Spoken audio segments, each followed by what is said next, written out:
Je me suis inscrite à ces portes ouvertes parce que je suis étudiante donc en 3e année en design de l'environnement. Et donc notre cursus, on nous apprend beaucoup la multidisciplinarité. Et je trouvais ça intéressant de venir voir ce que le monde de la pub offrait parce qu'on a vraiment beaucoup de contacts au sein de notre école avec les designers graphiques puis la communication. Pour moi, le but de la journée, c'est vraiment voir comment les différents domaines qui sont présents chez Sibi, comment ils cohabitent ensemble, quelles sont les possibilités offertes, puis voir un peu l'ambiance de travail des différents bureaux. Donc dans le fond, le travail en agence, oui, il offre beaucoup de possibilités en publicité et puis en design.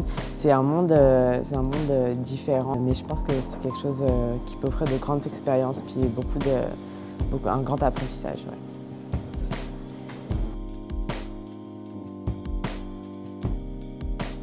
Bien, je pense que c'est important de participer à l'activité des portes ouvertes parce que les étudiants sont un peu savis de ça, la publicité, puis qu'est-ce qui se passe vraiment dans les agences. Puis je pense que c'est tout naturel pour une agence d'essayer de démontrer quelle est notre offre aux étudiants, puis de voir comment ça fonctionne, puis l'excitation qu'il peut avoir alentour des idées.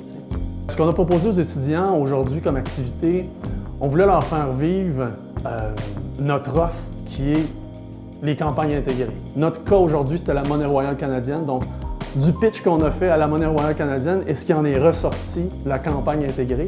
Puis on les fait en fait construire leur propre message aux étudiants avec des concepteurs puis des directeurs artistiques qui sont là avec eux pour faire un petit message de 30 secondes sur le retrait du 1 sou de la Monnaie royale canadienne en circulation. En tant qu'agence, ce que ça nous apporte, cette activité-là, c'est évidemment de la notoriété dans l'industrie, mais tu sais, Cossette, on est là depuis 40 ans, on est connu, mais on peut avoir l'air vieux parce qu'on a 40 ans, mais c'est pas le cas du tout. On a tout ce qui est en notre pouvoir pour créer des campagnes encore qui vont durer pendant 40 ans encore. Tu sais. Le métier de communicateur est mal connu, oui. Il y a beaucoup de flou, je pense, dans la tête des étudiants. Il y a le côté création qui est glamour et tout ça, mais ils ne comprennent pas vraiment les différents départements, le rôle, beaucoup comment on commence aussi dans une agence. Au niveau, je pense que, ça les inspire de voir des gens qui font ce métier-là, qui comprennent plus qu'est-ce que c'est le métier aussi parce que pour beaucoup, c'est flou dans leur tête comment ça fonctionne une agence. Donc, je pense que c'est de l'information, puis 2, c'est de l'inspiration.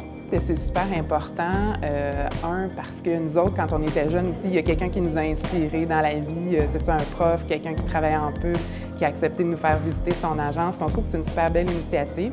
Ça nous permet de repérer des talents, mais ça nous permet d'allumer du monde aussi.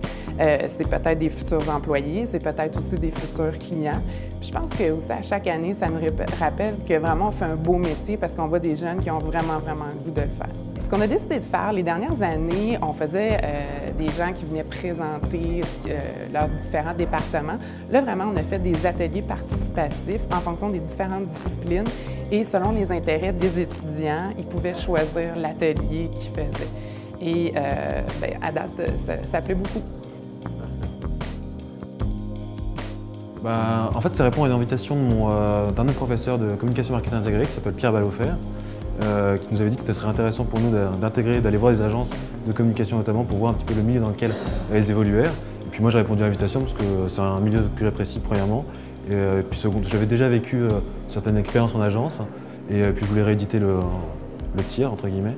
Et donc c'est pour ça que j'ai répondu à l'appel. Puis Cartier, c'est assez connu aussi. Ce qui m'attire le plus dans le monde des agences, c'est l'aspect déjà communicatif. Moi je suis quelqu'un qui parle énormément, je pense, et puis qui sait à la fois avoir une relation avec quelqu'un et comprendre en fait ce que veut l'autre personne. L'écoute est importante en agence de communication. Il y a beaucoup d'images, beaucoup de paroles, etc. Mais l'écoute avant tout est un élément qui pour moi est central et c'est ce pourquoi je viens et c'est à quoi je m'intéresse.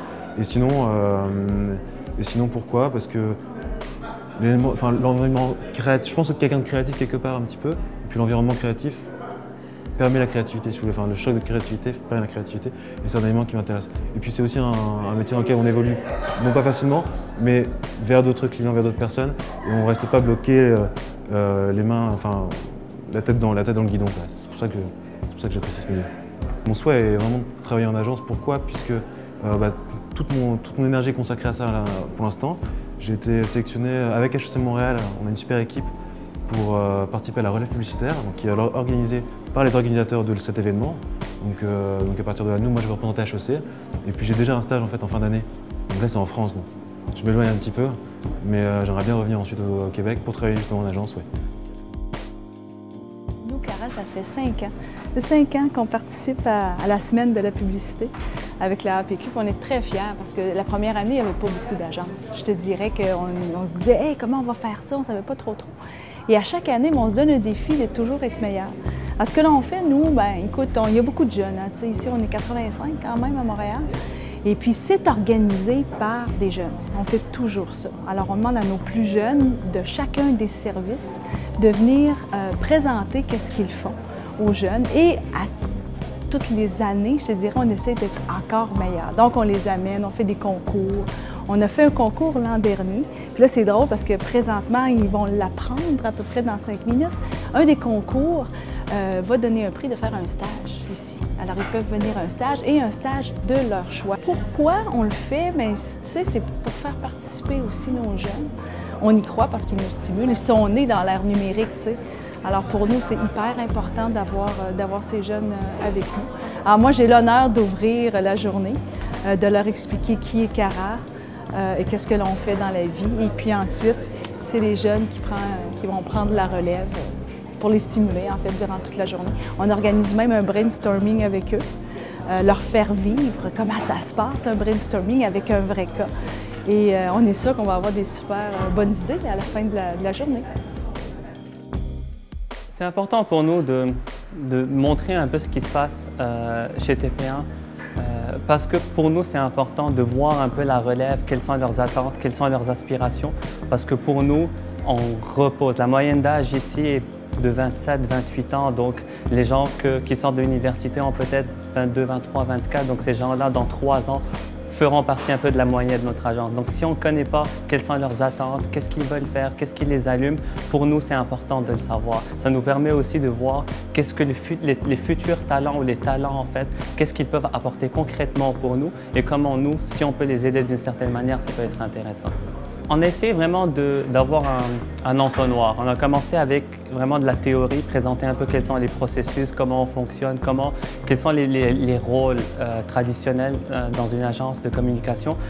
Mais on a essayé aussi d'apporter plus la touche interactive. Nous, c'est le core de ce qu'on sait, un peu l'ADN de TP1, l'interactif. Donc, c'était important pour nous de les sensibiliser à ça, de les sensibiliser à l'agilité, de les sensibiliser un peu au changement en fait, que l'industrie connaît par rapport au processus, par rapport à la communication, par rapport à la performance. Et tout ça, en fait, je pense que c'est des choses qu'on évoque à l'université, mais on n'a jamais eu l'occasion de voir concrètement comment ça fonctionne. Après, une fois que le volet théorique s'est terminé, on s'est vraiment attardé sur des cas en cours. Et à partir de là, on a fait un exercice de création publicitaire, un exercice vraiment de design qui permet de jumeler un produit avec un animal. Donc, l'essayer vraiment de développer la pensée métaphorique un peu, comme une compétence qui est intéressante. Et ça permet de vraiment développer tout un modèle de réflexion très, très rapidement. Et franchement, j'ai été très impressionné par la qualité des projets, des campagnes, des produits que les étudiants ont pitchés.